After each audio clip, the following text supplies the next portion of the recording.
perawat sedang melakukan pemeriksaan rutin keliling di Desa Dukun Turi.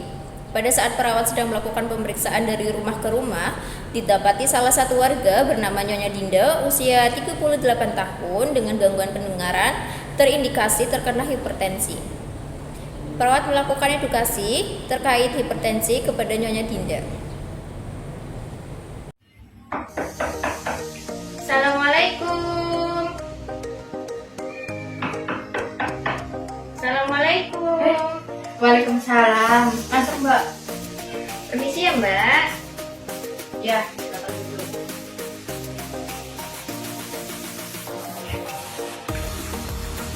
Sebelumnya, perkenalkan saya Perawat Hidro. Saya dari Puskesmas setempat. Saya di sini akan melakukan pemeriksaan klinik ya, Mbak. Mbak, mohon sebelumnya saya agak pendengarannya agak kurang. Iya, maaf ya, Mbak. Ya, Sebelumnya, perkenalkan nama saya Hidro. Saya dari perawat Puskesmas terdekat. iya. Saya di sini akan melakukan pemeriksaan ya, Mbak. Iya. Pemeriksaan keliling dari program Puskesmas. Iya. Baik, Mbak. Atas nama siapa? Gimana? Mbaknya namanya siapa? Oh, namanya? Iya, Namanya Dinda. Mbak Dinda ya. Ya, Mbak. Baik, Mbak. Mbak Dinda umurnya berapa? Kenapa? Umur Mbak Dinda berapa? Oh, umur saya Ya, 38. 38. Iya. Wah, masih muda ya, Mbak. Kenapa? Masih muda. Iya, muda. Cantik. Masih kelihatan muda. Iya. Ya, baik, Mbak. Saya mulai dari tensi dulu ya. Kenapa? Saya mulai dari tensi dulu. Oh iya, cantik.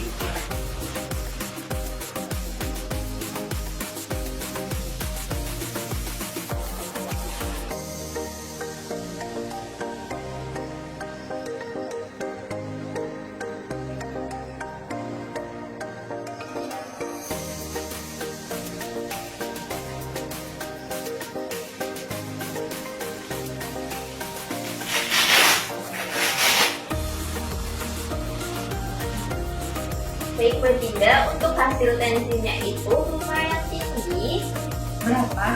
145 per 85. 145 per 85. Ya, betul. Untuk dari keluarga Mbak Dinda sendiri, apakah ada yang punya riwayat darah tinggi atau tidak? Darah tinggi. Ya, darah tinggi. Oh, darah tinggi itu ada dari papa. Papa saya itu ada riwayat darah tinggi. Sebelumnya, berhubung hasil tensi Mbak Dinda agak tinggi, saya akan menyampaikan beberapa edukasi mengenai darah tinggi.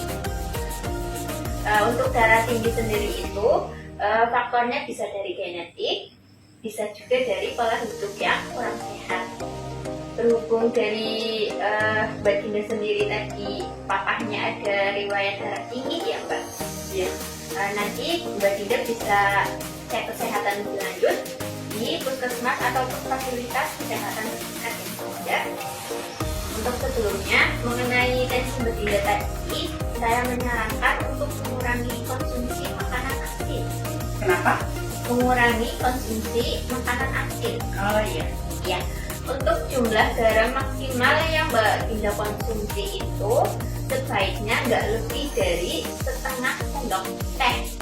Setengah sendok teh. Ya, setengah sendok teh itu nggak boleh lebih ya, Mbak Dinda. Nggak boleh lebih. Untuk mengurangi tekanan darah Mbak Dinda. Iya. Selanjutnya itu Mbak Dinda harus terbanyak makan makanan berserat dan minum air putih yang banyak ya. Air putih. Iya. Untuk makanannya Mbak Dinda bisa mengkonsumsi buah-buahan seperti belimbing, Iya. timun juga bisa. Timun. Baik Mbak Dinda, untuk yang terakhir itu, kalau Mbak Dinda sudah mengkonsumsi makanan yang saya sebutkan tadi, terus Mbak Dinda masih merasa pusing, Mbak Dinda bisa membeli obat di apotek terdekat Oh iya. untuk darah tinggi Mbak Dinda.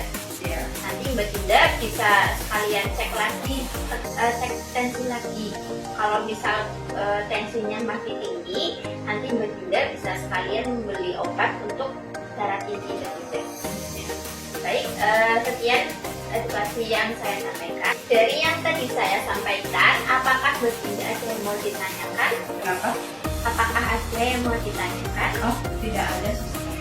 Baik, jika tidak ada, saya pamit ya Bunda. Iya. Terima kasih atas waktunya. Ya. Assalamualaikum. Waalaikumsalam.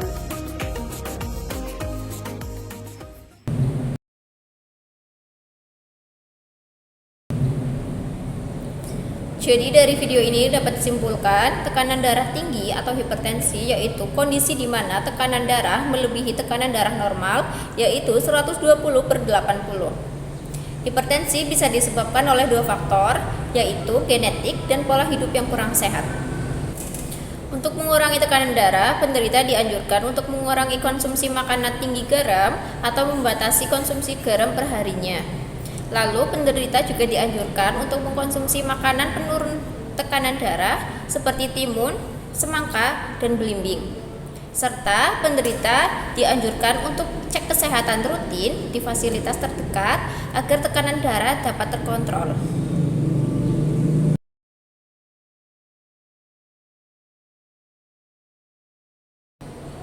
Kendala yang dialami oleh perawat ketika menyampaikan edukasi ialah karena pasien mengalami gangguan pendengaran, jadi perawat harus mengulang beberapa kata atau kalimat yang tidak terdengar jelas oleh pasien. Intonasi yang tepat serta artikulasi atau pengucapan kata yang jelas menjadi faktor penting pasien dapat memahami edukasi yang disampaikan perawat dengan baik.